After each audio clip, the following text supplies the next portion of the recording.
students, and welcome back to another video from English Solutions for Business and Life. Today we're going to be talking about the vocabulary for Unit 10, and corresponds to our Market Leader book, and for you, our dear pre-intermediate student.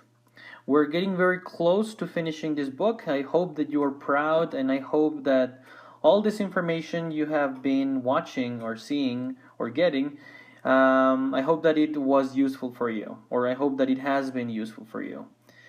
Let's begin. Today's lesson is about vocabulary. I just mentioned vocabulary about verb plus preposition. Preposition combinations. We already mentioned this, or we already talked about this. These are all the so-called phrasal verbs.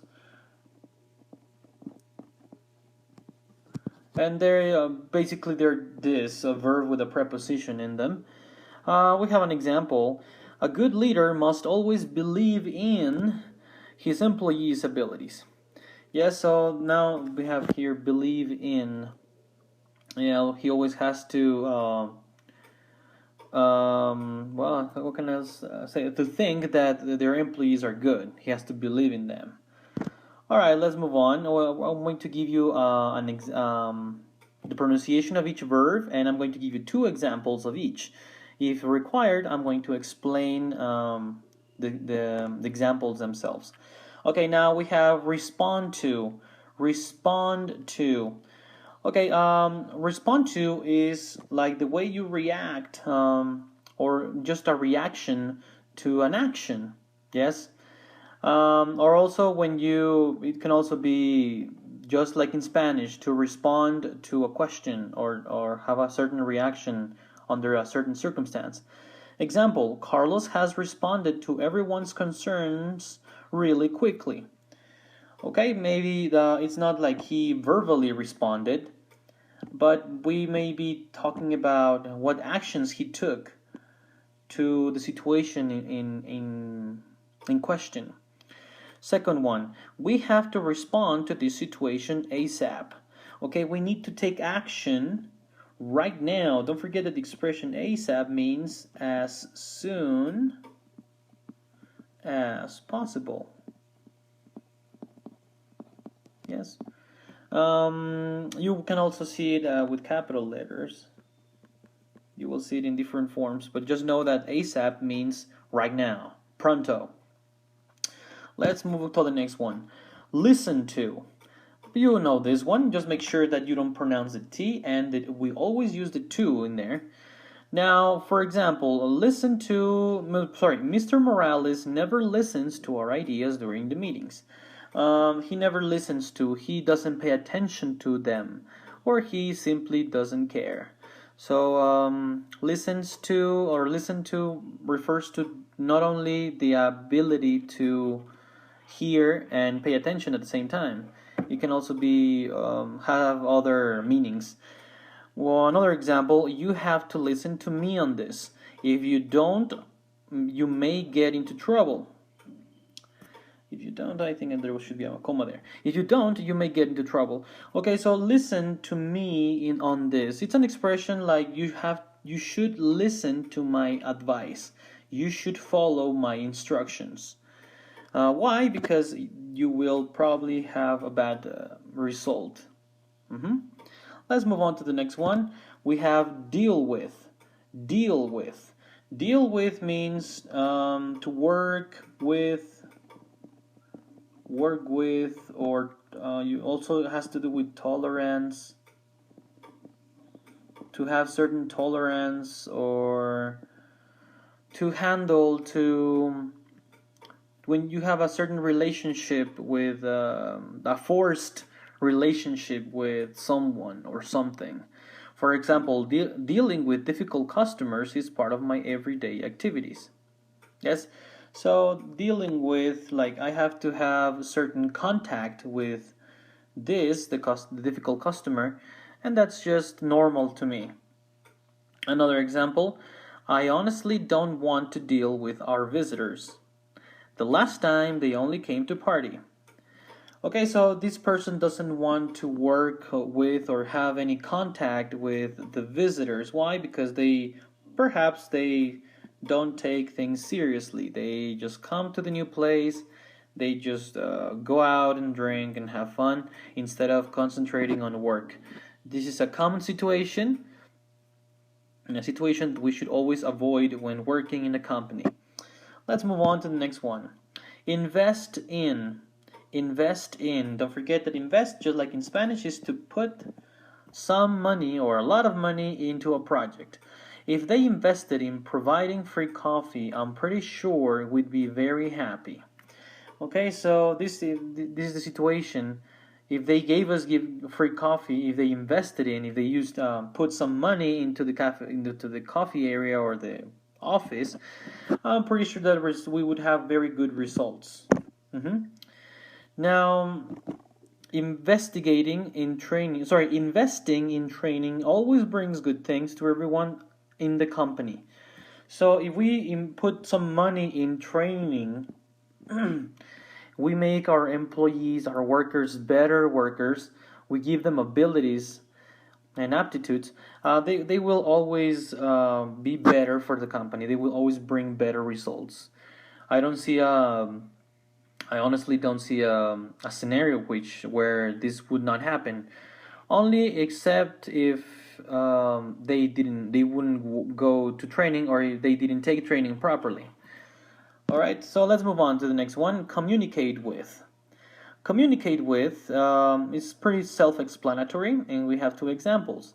She always communicates with her coworkers very efficiently. She has good communication with them. She is in touch with them, or she has the means to be in contact with them. Now we have another example.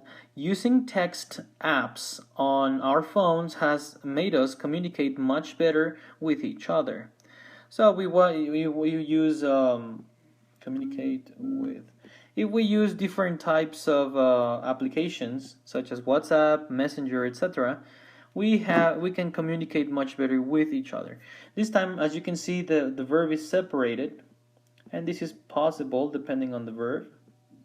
You will get this with more practice. Oh, that's a horrible arrow. Let's make a better one. Yeah, communicate with. They're connected to each other. All right, now we have verbs that have two options. We have report to and report on. Different verbs, even though they look almost the same. Report to refers when you do that with a person, and report on when you talk about a situation or a thing. For example, you are to report to Mr. Chambers right now. Something big is happening. So something big, I'm talking about something very important. Something important is happening, so you have to report to him. The main idea here is Mr. Chambers. You have to report to him. But if I say, I'm going to have to report on this situation, you can't be doing this. Let's imagine that some coworkers are doing something they should not be doing in the office, so you are going to report on this. This time around, the situation is the one that is more important than who will listen to the information. So we use report on. Let's move on to the next one. Apologize for versus apologize to. Apologize for concentrates on the action that we performed that we are sorry for. For example, we had to apologize for breaking the coffee machine while fooling around at the office. So what is the main thing here is that we broke, let me use it a different way, we broke the coffee machine. So we apologized for it, yes? However, if we apologize to, we are saying that we're sorry to a specific person. So if we say we apologized to Mr. Johnson for not sending the order on time. So we have our word apologize to, and we have Mr. Johnson because he is the important part of this sentence. We said, Mr. Johnson, we are sorry. Let's move on to the next one. Talk to versus talk about. Alright, so it's pretty much the same. Talk to refers to when we use a person, we are concentrating on what person we had a conversation with. And talk about is we're concentrating on the topic of the conversation, not the person we had the conversation with. Number one, talk to. She's usually the person it's difficult to talk to. She's usually moody. Okay, so here it is, talk to, and we're talking about she. She being the most important part of the sentence. So it's difficult to talk to this person, to this girl, because she's not always in the mood. She's moody. Now we have talk about. We spent all morning talking about new ideas and solutions. Talk about, and this and we have the most important thing here is the what, not the who. So new ideas and solutions. That's why we use talk about. Now we have another one, agree with versus agree on. Now agree with is when we talk about a person, and agree on is when we concentrate on the topic or the decision that was made. Agree with, number one, they all agree with you. I think your idea will be the chosen one. Pretty self-explanatory. Agree with you, a person. So being you, or in this case me, the most important part of the sentence, we use agree with. However, if we're concentrating on the what of that conversation, for example, we both agree on the fact that we need to reduce costs at the main office, then we use on, agree on. And here we have our topic or what we agree on. It's a long one this time around. The fact is reducing costs. We agree on that. Yes. Let's move on to the next one. Argue about versus argue with. Argue about is when we concentrate on the topic, and argue with is when we concentrate on the person. So, for example, Robert and I argued about who we are going to hire. Okay, so we have argued about and we have who we are going to hire.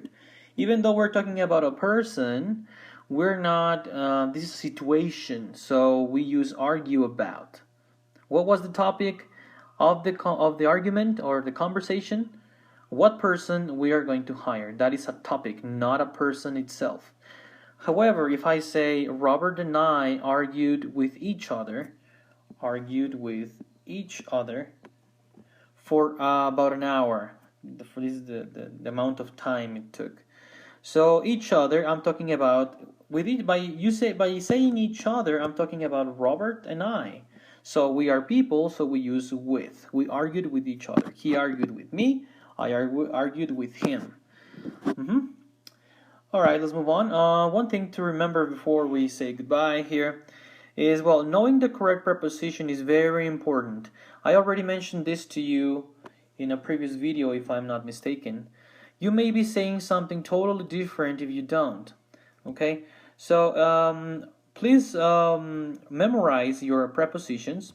Make sure they are correct, because if you do this, this will bring you very good results. You will not make mistakes. You will not give the incorrect message either. And once again, thank you very much for watching. I'll see you guys on the next video. Don't forget that we're all very close to finishing. We're unit 10, 2 more units and we'll be done with this. Have a nice day. Bye-bye.